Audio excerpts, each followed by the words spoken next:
친구 빚보증으로 70억 전 재산 잃고 대리운전 뛴 지 2년차 사위를 손님으로 만났는데 그 옆에 여자가 장인 그 노인네 친구 보증 잘못 써서 망하자마자 내가 그 딸년 바로 버렸잖아. 비가 억수같이 쏟아지는 늦은 밤이었다. 강남 유흥가의 네온 사인들이 빗물에 번져 형형색색으로 일렁이고 있었다. 좁은 골목 어귀에서 한 남자가 여자의 부축을 받으며 비틀거렸다. 만취한 남자는 넥타이가 풀어진 채 제대로 걷지도 못했다. 그를 부축한 여자는 미주라는 이름의 20대 후반으로 보이는 젊은 여성이었다. 그녀는 이런 상황이 익숙하다는 듯 능숙하게 남자를 건물 처마 밑으로 데려가 세웠다. 미주는 한 손으로 남자를 붙잡은 채 다른 손으로는 자신의 휴대폰을 꺼내 화면을 터치했다. 스마트폰 화면의 불빛이 그녀의 얼굴을 창백하게 비쳤다.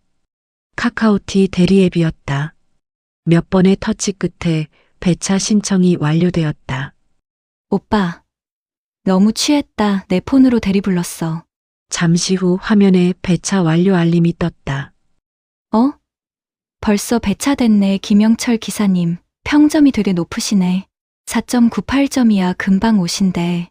빗소리만 요란한 골목에서 두 사람은 말없이 기다렸다. 약 5분쯤 지났을까?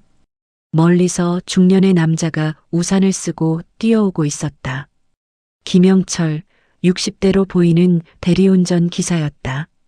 영철은 차 키를 받아 남성의 차에 탄 뒤 습관적으로 룸미러를 조정하며 뒷좌석을 확인했다. 그 순간 그의 온몸이 얼어붙었다. 취해서 비틀거리며 차에 오르는 남자의 얼굴. 그것은 다름 아닌 자신의 사위, 자신의 딸과 결혼한 그 남자였다. 영철의 심장이 쿵쾅거리기 시작했다. 손에 식은땀이 맺혔다. 영철은 재빨리 모자를 깊숙이 눌렀었다. 얼굴을 최대한 가렸다. 어둠과 빗소리가 다행히 그를 숨겨주었다.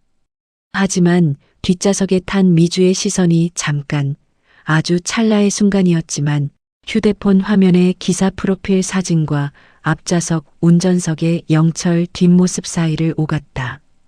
그녀의 눈빛이 미세하게 흔들렸다가 이내 무표정으로 돌아왔다. 영철은 떨리는 손으로 시동을 걸었다. 와이퍼가 빗물을 쓸어냈다. 그의 마음도 함께 쓸려 내려가는 것 같았다. 엔진 소리와 함께 차가 천천히 움직이기 시작했다. 빗소리가 차창을 두드렸다. 영철은 오직 앞만 보며 핸들을 잡았다. 그의 손은 여전히 떨리고 있었다. 심장 박동 소리가 귓가에서 쿵쿵거렸다. 뒷좌석에서는 만취한 사위가 몸을 기댄 채 눈을 감고 있었다. 차가 대로로 진입했다. 신호등의 빨간 불빛이 젖은 도로 위에 반사되었다. 영철은 룸미러로 슬쩍 뒤를 확인했다. 사위는 여전히 눈을 감고 있었고 미주는 창밖을 바라보고 있었다. 그녀의 표정은 읽을 수 없었다. 몇 분간의 침묵이 흘렀다. 그때 뒷좌석에서 사위가 몸을 움직이며 입을 열었다. 술에 취한 목소리였지만 또렷했다. 자기야, 근데 전 부인이랑 정리는? 확실히 된 거 맞지? 영철의 온몸에 전류가 흐르는 것 같았다. 핸들을 쥔 손에 더 힘이 들어갔다. 아이 참, 몇 번을 말해. 걔한테선 불운의 기운이 흘러서 진작 이혼했다니까. 사위의 목소리는 점점 더 대담해졌다. 마치 자랑이라도 하듯이. 장인어른이란 작자가 친구 보증 잘못 썼다가 전 재산 날려먹고 튀는 바람에 장모도 화병으로 죽고 걔도 완전히 미쳐버려서 내가 깔끔하게 정리했지. 그 집 돈 보고 결혼한 건데 개털됐는데 뭐하러 데리고 살아? 그 빚 나한테까지 올까봐 바로 정리했지. 영철의 눈앞이 하얗게 변했다. 피가 거꾸로 솟구치는 것 같았다. 손가락 마디마디가 하얗게 질릴 만큼 핸들을 세게 쥐었다. 턱 근육이 경직되었다. 이를 악물지 않으면 당장 차를 세우고 뒤돌아서서 그놈의 멱살을 잡을 것 같았다. 하지만 그는 참았다. 오직 전방만 응시하며 운전을 계속했다. 뒷좌석의 미주는 여전히 창밖만 바라보고 있었다. 그녀의 입술이 미세하게 떨리는 것 같았지만 그녀 역시 아무 말도 하지 않았다. 빗소리만이 그 긴장된 침묵을 채웠다. 신호대기 시간이 영원처럼 느껴졌다. 영철의 머릿속에서는 온갖 생각이 소용돌이쳤다. 저 인간이 내 딸에게 저런 짓을 했다니. 내가 망한 것을 빌미로 딸을 버렸다니. 딸은 지금 어떻게 지내고 있을까? 행복하기는 한 걸까? 차는 계속 달렸다. 영철은 30년 넘게 운전을 해왔지만 이토록 긴 운전은 처음이었다. 불과 20분 남짓한 거리였지만 마치 몇 시간을 달린 것처럼 지쳐갔다. 또 하나의 신호등 앞에서 차가 멈췄다. 불과 2년 전까지만 해도 영철은 강남의 번듯한 집과 건실한 중소기업을 가진 성공한 인생이었다. 모든 비극의 시작은 10년 전이었다. 중마고우였던 친구가 사업 확장 자금이 필요하다며 찾아왔다. 30억 원의 보증을 서달라는 부탁이었다. 친구는 절대 피해를 주지 않겠다고 1년이면 갚을 수 있다고 호언장담했다. 영철은 망설였다. 30억은 결코 작은 돈이 아니었다. 하지만 그 친구가 30년 전 영철이가 사업을 시작할 때 물심양면으로 도와준 친구였다. 또한 그 친구의 능력과 신용을 믿었기에 은혜를 갚는다는 생각으로 보증을 섰다. 처음 2년은 괜찮았다. 친구는 매달 이자를 꼬박꼬박 갚았고 사업도 다시 잘 된다고 했다. 영철은 안심했다. 역시 내 친구는 믿을 만한 사람이라고 생각했다. 하지만 3년째부터 이상한 징후가 나타나기 시작했다. 친구의 연락이 뜸해졌다. 이자 납입이 한두 달씩 밀리기 시작했다. 영철이 물어보면 친구는 일시적인 자금 문제라며 얼버무렸다. 곧 큰 계약이 들어온다는 말만 반복했다. 영철은 불안했지만 친구를 다그치지 못했다. 수십 년 우정이 있지 않은가. 친구도 나름 힘든 시기를 겪고 있을 거라고, 조금만 기다려주면 될 거라고 스스로를 달랬다. 4년, 5년, 6년이 흘렀다. 친구는 이자조차 제대로 갚지 못하고 있었다. 연체 이자가 눈덩이처럼 불어났다. 영철은 친구를 찾아가 따졌다. 친구는 무릎을 꿇고 빌었다. 조금만 더 시간을 달라. 회사만 정리하면 다 갚을 수 있다. 영철은 또다시 물러섰다. 7년째, 8년째. 영철은 자신의 회사 자금으로 이자를 대신 갚아주기 시작했다. 은행에서 독촉이 들어올 때마다 자신의 돈으로 메웠다. 아내에게도 말하지 못했다. 딸에게는 더더욱 말할 수 없었다. 그리고 2년 전 8년간의 악몽이 현실이 되었다. 친구는 결국 스스로 목숨을 끊었다. 유서에는 미안하다는 말만 남겨져 있었다.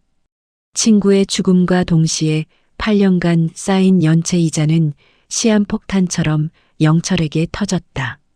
30억이었던 빚은 어느새 70억 원이라는 괴물이 되어 돌아왔다. 복리로 불어난 이자, 연체료, 각종 수수료까지 합쳐진 금액이었다. 영철은 모든 것을 잃었다. 강남의 집은 경매로 넘어갔다. 30년간 운영해온 회사도 부도가 났다.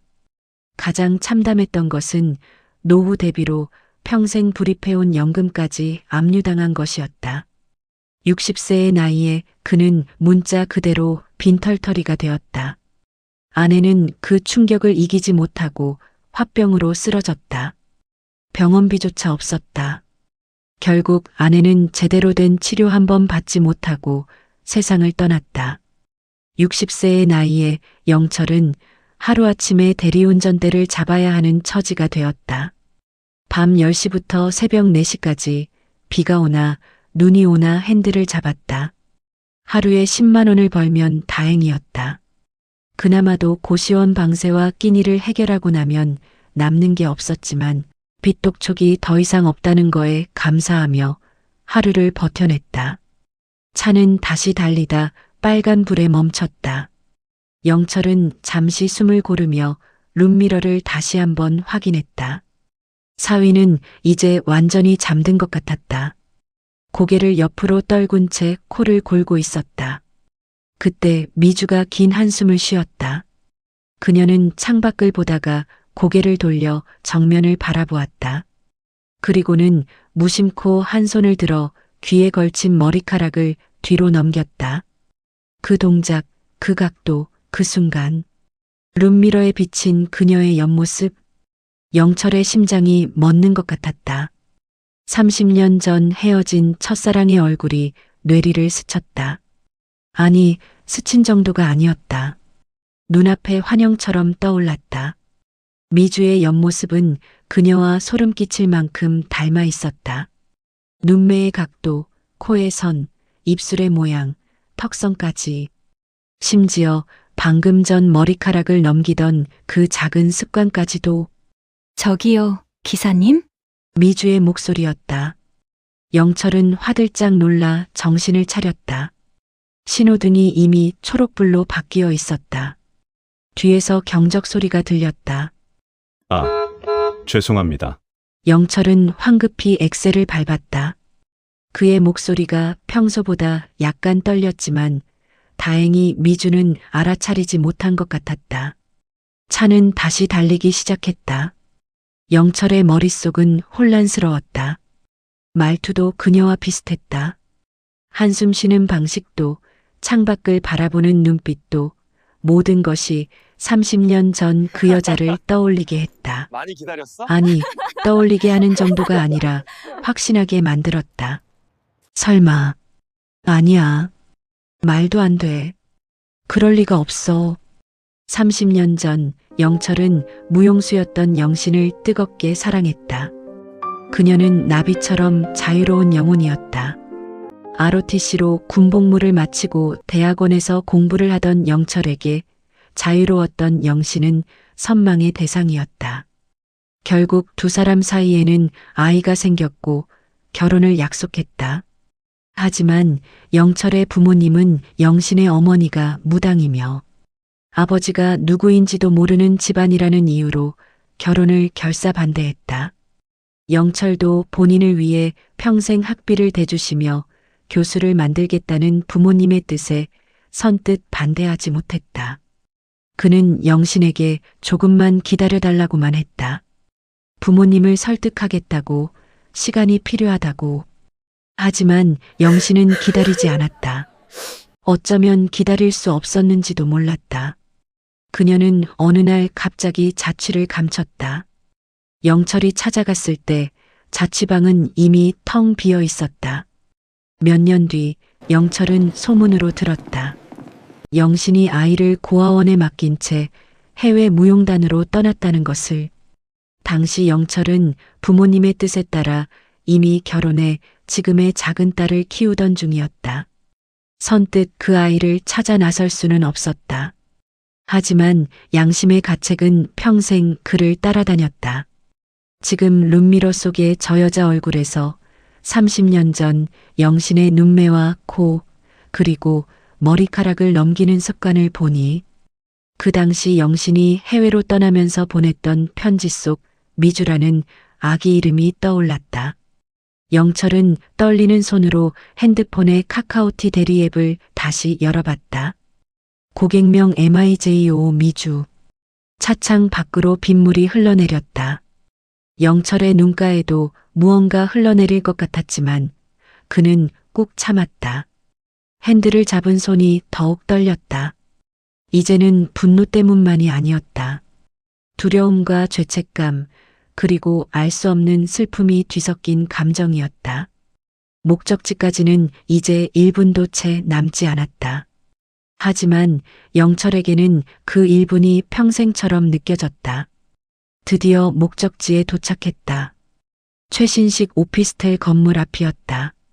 차가 멈추자 영철은 떨리는 손으로 운행 종료 버튼을 눌렀다. 휴대폰 화면에 운행 완료 메시지가 떴다. 미주가 먼저 내려 잠든 사위를 깨우고 영철에게 말했다. 기사님, 주차 좀 해주세요. 저희 먼저 내릴게요. 사위는 비몽사몽간에 차에서 내렸다. 영철은 사위의 차를 주차하고 차키를 미주에게 건네주었다. 멀리서 두 사람이 건물 입구로 들어가는 것을 지켜봤다. 영철은 한참을 그대로 서 있었다. 숨을 크게 들이쉬고 내쉬었다. 손은 여전히 떨렸다. 그리고 둘이 12층에서 내리는 것을 확인하고 돌아섰다. 그날 밤 영철은 집에 돌아가지 못했다. 근처 24시간 카페에 앉아 휴대폰으로 온갖 검색을 했다. 유전자 검사, 친자 확인, DNA 검사. 화면을 스크롤하며 정보를 수집했다. 손가락이 떨려서 제대로 타이핑도 되지 않았다. 다음 날부터 영철의 일상이 바뀌었다. 낮에는 대리운전을 하고 저녁이 되면 그 오피스텔 근처로 갔다. 멀찍이 떨어진 곳에서 건물을 지켜보았다. 미주가 언제 나오는지, 어디로 가는지, 누구를 만나는지 관찰했다. 일주일이 지났다. 영철은 미주의 생활 패턴을 어느 정도 파악했다. 그녀는 매일 아침 9시쯤 나와 근처 카페에서 커피를 마셨다. 점심때는 건물 1층 편의점을 이용했다. 저녁에는 불규칙했다. 어떤 날은 일찍 들어오고 어떤 날은 늦게 들어왔다. 그리고 열흘째 되던 날 기회가 왔다. 미주가 카페 야외 테라스에 앉아 있었다.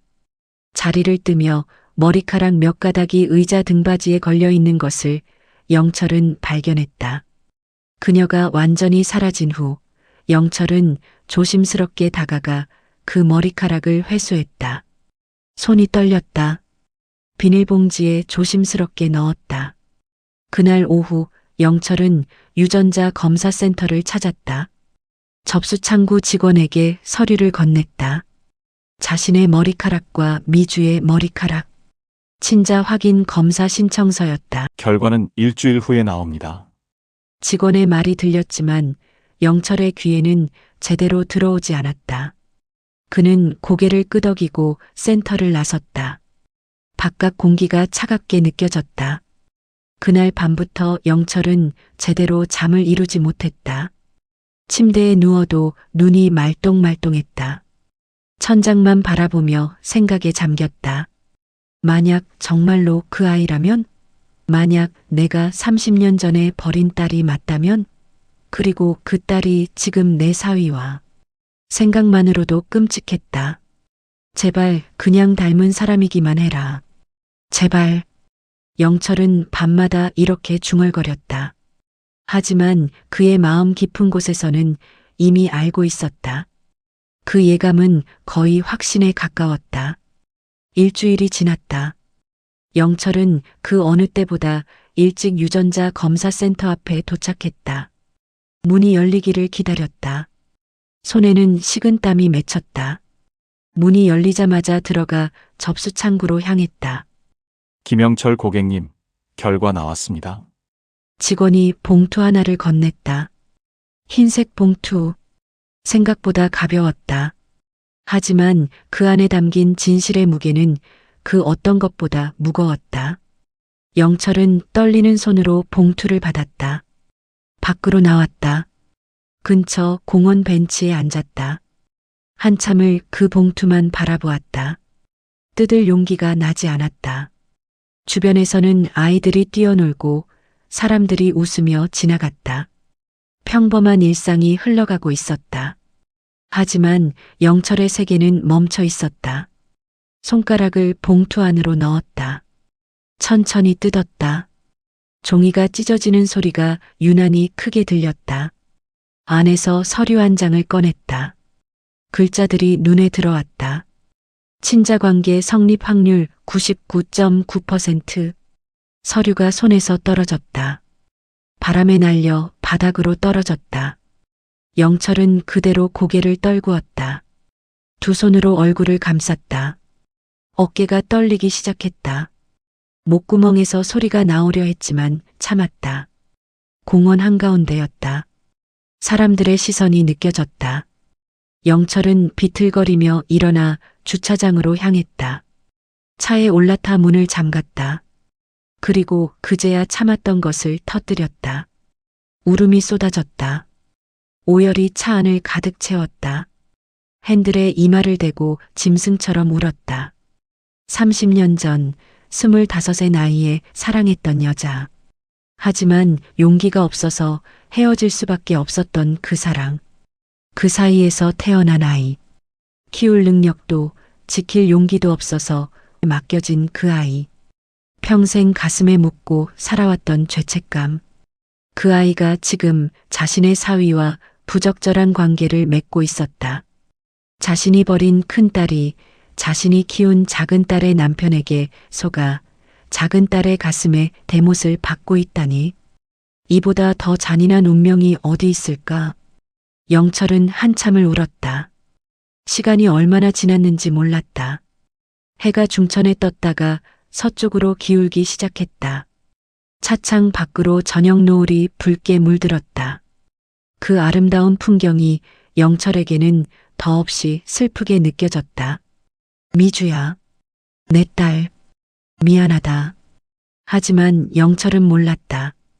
그날 밤 그 빗속의 차 안에서 뒷좌석의 미주 역시 휴대폰 카카오티 대리 앱을 통해 기사의 이름과 프로필 사진을 확인했다는 것을, 어머니가 평생 간직했던 낡은 사진 속 남자와 똑같은 얼굴이었다는 것을 미주도 그날 밤 알았다. 운전하는 저 남자가 자신을 버린 친아버지라는 것을. 서로가 서로를 알아봤지만 둘 다 모른 척해야 했던 그 시간. 그것은 지옥 같은 드라이브였다. 영철에게도 미주에게도. 며칠이 지났다.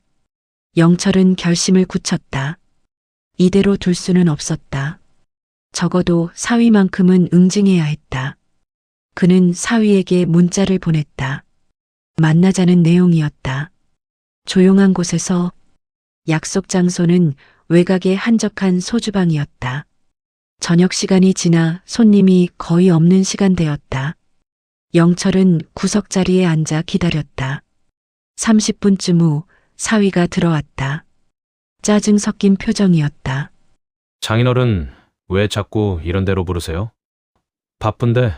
사위는 건성으로 인사하며 앉았다. 요즘 돈 쓸 일이 많아서 용돈도 드릴 거 없는데요. 영철은 말없이 그를 바라보았다. 사위는 그 시선이 불편했는지 눈을 피했다. 영철은 천천히 테이블 위에 핸드폰을 꺼내 놓았다. 이게 뭐예요? 사위가 물었다. 영철은 여전히 말이 없었다. 동영상 재생 버튼을 눌렀다. 스피커에서 소리가 흘러나왔다. 빗소리, 와이퍼 소리, 그리고 차 안의 대화. 화면 속에는 그날 밤의 블랙박스 영상이 재생되고 있었다. 어둠 속 뒷좌석, 만취한 사위의 모습, 그리고 또렷하게 들리는 목소리. 전처랑은 진작 이혼했지. 장인어른이란 작자가 사업 말아먹고 튀는 바람에. 사위의 얼굴에서 혈색이 싹 사라졌다. 입술이 파르르 떨렸다. 손이 덜덜 떨렸다. 그는 핸드폰을 바라보다가 영철을 바라보다가를 반복했다. 영철은 그날 사위와 미주가 먼저 내리자 블랙박스에 SD카드를 챙겨 나온 것이었다. 그날 밤 대리운전 기사가 장인어른이셨어요. 영철은 천천히 고개를 끄덕였다. 사위는 의자에서 털썩 주저앉았다. 얼굴이 흙빛이 되었다. 입이 바짝바짝 마르는 것이 보였다. 한참의 침묵이 흘렀다.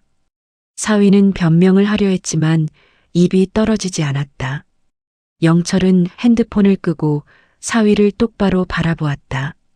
그의 눈빛에는 분노와 경멸, 그리고 차가운 결의가 담겨 있었다. 내 놈이 내 딸을 이혼녀 취급하고 돌아다니며 사기나 치고 있었구나. 영철의 목소리는 낮았지만 위압적이었다. 잘못했습니다. 장인어른, 제가 미쳤었습니다. 술 먹고 정신없어서. 사위가 벌떡 일어나 무릎을 꿇으려 했다. 하지만 영철이 손을 들어 제지했다. 닥치고 들어. 내가 시키는 대로만 해. 영철은 차분하게 그러나 한치의 흔들림도 없이 말했다. 첫째, 그 여자한테는 내가 유부남인 거 밝히고 헤어져. 그리고 둘째, 내 딸이랑은 합의 이혼해 조용히. 깨끗하게. 셋째, 위자료 10억 내놔. 10억이요? 그런 돈이 어디 있습니까? 사위가 소리쳤다. 하지만 영철의 표정은 변하지 않았다. 내 아버지 회사에서 빼돌린 돈이 얼마인데 내가 그것도 다 알아. 이 영상 하나면 내 인생 끝이야. 선택해. 사위는 말문이 막혔다. 그의 등에서 식은땀이 흘러내렸다. 영철은 마지막으로 한마디를 덧붙였다. 한 달 안에 정리 안 하면 이 영상 내 주변 친구들에게, 내 회사에, 그리고 그 여자한테도 다 보낸다. 사위는 고개를 떨구고 떠나갔다. 비틀거리는 뒷모습이 초라했다. 영철은 혼자 남아 소주를 한 잔 따랐다. 하지만 마시지는 못했다. 잔을 들었다가 다시 내려놓았다.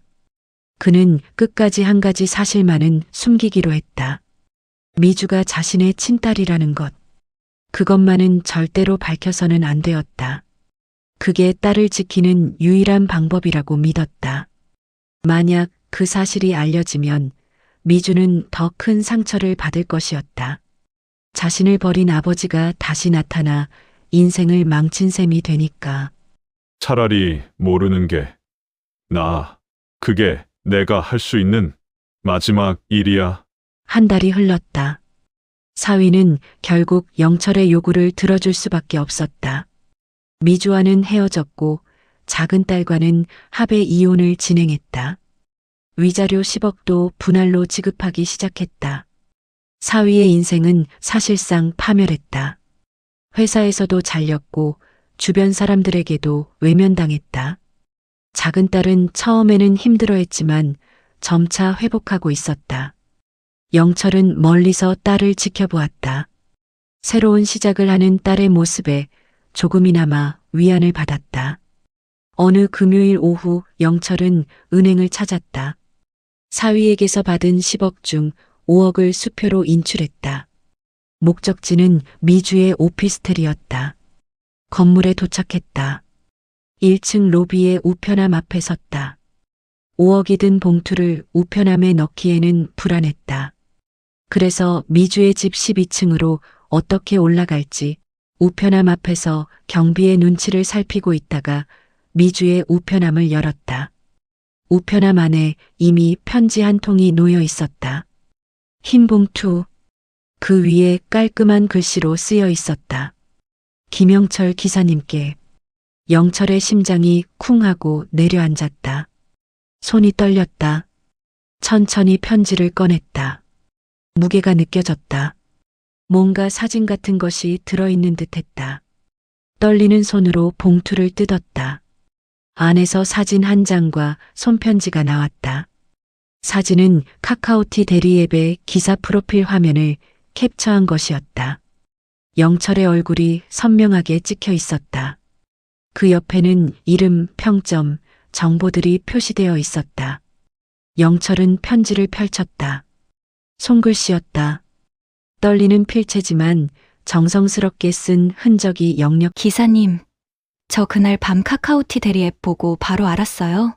김명철이라는 이름, 그리고 프로필 사진 5년 전 돌아가시면서 엄마가 평생 간직하셨다고 저에게 주셨던 제 친아버지라는 분의 사진과 똑같더라고요.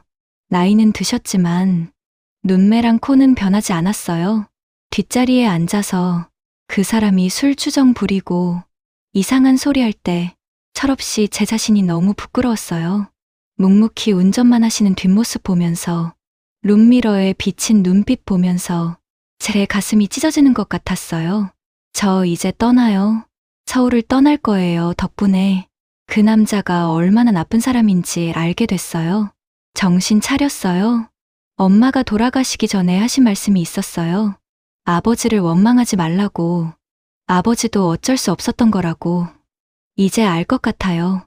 한때는 원망도 많이 했는데 그때 아버지는 지금의 저보다도 어린 나이에 부모와 사랑, 꿈 사이에서 아직 준비되지 않은 채 아버지가 되어야만 했던 그 무게를 이제는 이해해요.